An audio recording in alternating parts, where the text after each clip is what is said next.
E aí pessoal, tudo certo? Como é que vocês estão? Hoje eu vou falar sobre um assunto muito interessante, que é muito mais falado no final do ano e no começo do ano também, que é sobre o porquê que a maioria das pessoas não batem as metas. Então eu vou falar sobre metas, sobre as minhas metas, como é que foi esse ano e o porquê que na minha opinião, no meu pensamento, é uma reflexão minha mesmo, do porquê que as pessoas não batem a meta, o que que dificulta ali ao longo do ano para as pessoas baterem as metas, tá? Então não vai ser um negócio didático, sabe? Eu não vou trazer um sistema pra vocês, como que eu faço, mas vai ser mais a minha reflexão sobre esse assunto. Mais pra frente eu posso trazer outros tipos de conteúdo referente a esse tema também. Por que que no final do ano e no começo do ano eu falei que a gente fala muito mais sobre esse assunto do que no resto do ano? Porque realmente é um momento que a gente, o ser humano, né, tá com essa pegada de reflexão. Deixa eu refletir como é que foi meu ano, como vai ser o próximo ano. Então é natural do ser humano tentar estabelecer algumas metas, alguns objetivos para o próximo ano e rever também o que foi feito no ano. Então, isso é muito feito. As pessoas fazem isso, elas definem as metas muitas vezes, e isso já é um ponto super positivo. Só que o que acontece é que no meio do ano ninguém mais lembra das metas, aí a gente chega no fim do ano e a gente vê que pouquíssimas metas foram alcançadas de verdade. Eu, revendo as minhas metas desse ano, parei um pouco para refletir, porque foi um ano um pouco conturbado, eu já explico um pouco para vocês. Mas eu parei para refletir o porquê numa empresa e a vida pessoal, as metas a gente trata de formas muito diferentes. Eu já trabalhei na parte de gestão, em questões de metas também, indicadores, então eu consigo entender essa diferença, sabe? Em uma empresa, a gente define a meta, define o objetivo do ano e a gente divide ao longo dos meses. Então, janeiro, fevereiro, março, abril, cada mês vai ter a sua meta baseado no quê? No meu objetivo final. Então, na minha meta maior, que é a final. Mas eu vou separar, vamos supor, eu quero guardar 10 mil reais. Então eu tenho que ver que mês a mês eu tenho que guardar uma certa quantidade para no fim do ano eu conseguir chegar com 10 mil reais guardado. Então é só para vocês entenderem um pouco a diferença. Só que o que é feito nas empresas e eu não percebo que é feito na vida das pessoas cotidianas.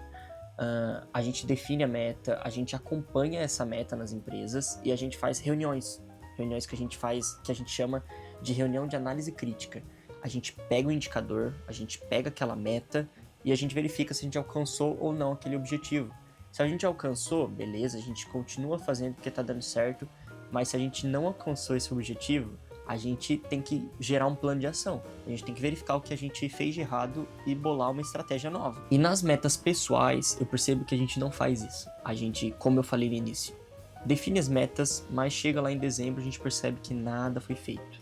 Então, é muito diferente, foi esse paralelo que eu fiquei pensando um dos principais motivos do porquê que a gente não alcança os nossos objetivos. Se a gente tratasse isso mais como um método mesmo, um sistema ali, sabe? Não, todo mês eu vou acompanhar minhas metas, vou verificar o que foi feito, o que não foi feito, o que deu errado, o que deu certo.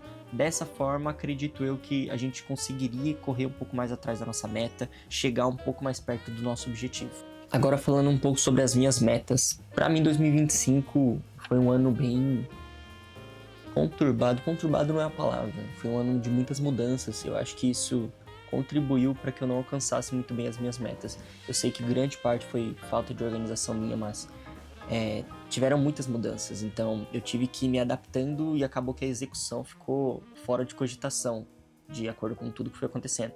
Então eu me casei, mudei de casa. Essas coisas foram mudanças muito grandes na minha vida que me fizeram dar um pouco mais a minha atenção para isso do que porque eu tinha estabelecido antes mesmo de casar, antes mesmo de ter uma vida a dois. Então agora as coisas são um pouco diferentes e acredito que tem até metas que nem fazem mais sentido do que eu defini no começo do ano. Então esse ano foi um pouco mais complicado, eu atingi mais ou menos 55% das minhas metas. Foi baixíssimo, mas ainda assim eu tive metas alcançadas. Então isso é legal, isso é bom.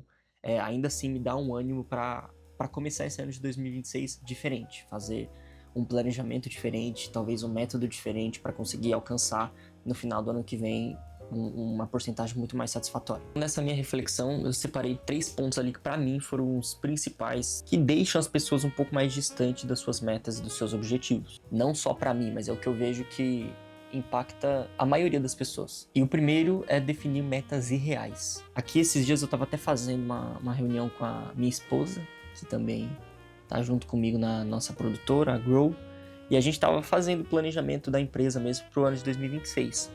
Aí ela até chegou em algum momento a comentar, não, a gente consegue sim essa meta, tal, até fácil, a gente pode fazer tal valor dessa meta. Aí eu falei assim, calma. Eu falei, talvez a gente conseguiria mesmo, mas eu acho que ia ficar desafiador demais. E ia tirar uma parte muito importante da meta, que é o quê? Que é aquele sentimento de, cara, eu vou conseguir, eu tô chegando perto.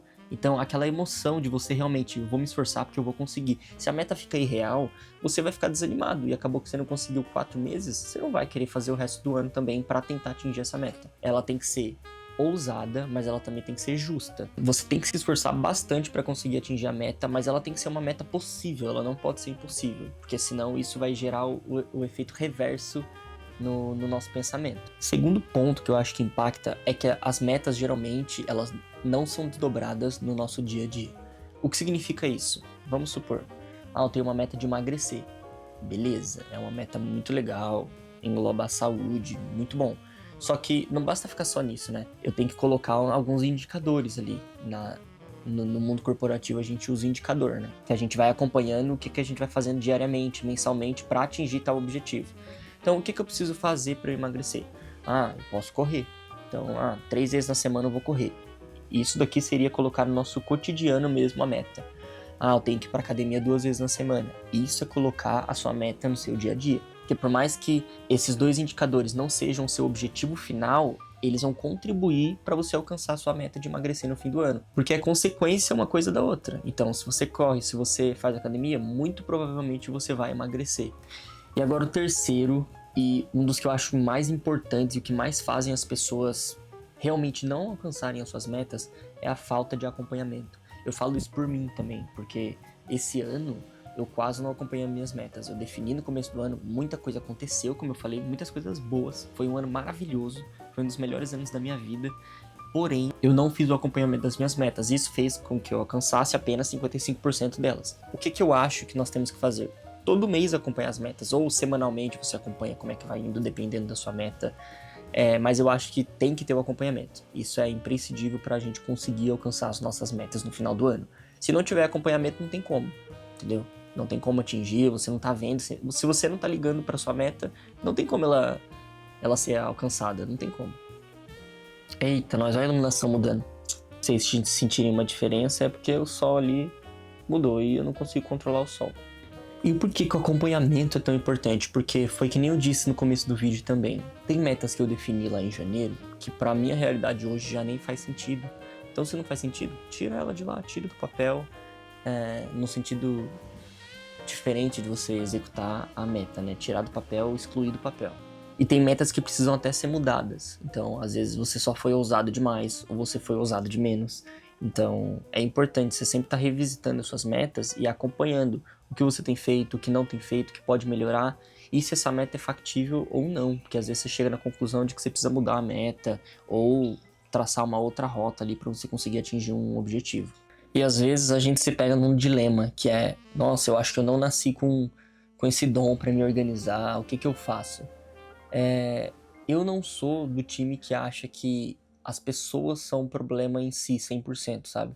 Eu acho que é mais o método que você usa para se organizar, para você alcançar suas metas, o sistema que você usa, do que necessariamente você mesmo.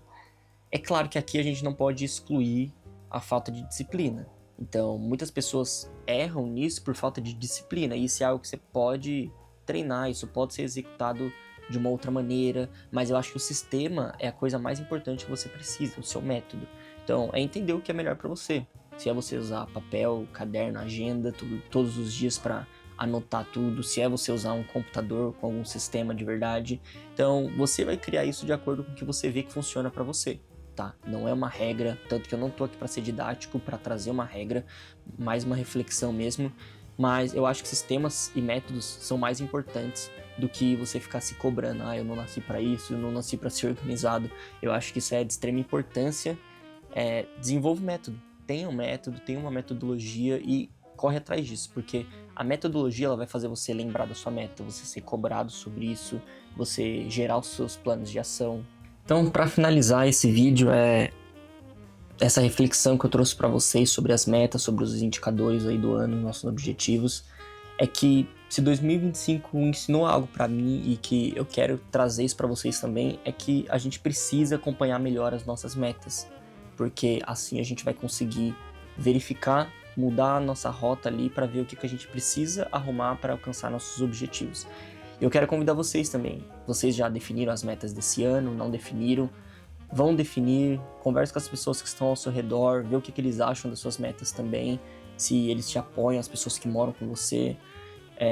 Porque isso faz a caminhada ficar um pouco mais leve, ficar não aquilo de muita cobrança, mas fazer um negócio por você mesmo, sabe? Você quer aquilo, você quer melhorar em determinado objetivo e você vai correr atrás disso, tá? Então eu acho isso de extrema importância e eu convido você a ter essa organização também, definir um método aí pro seu ano.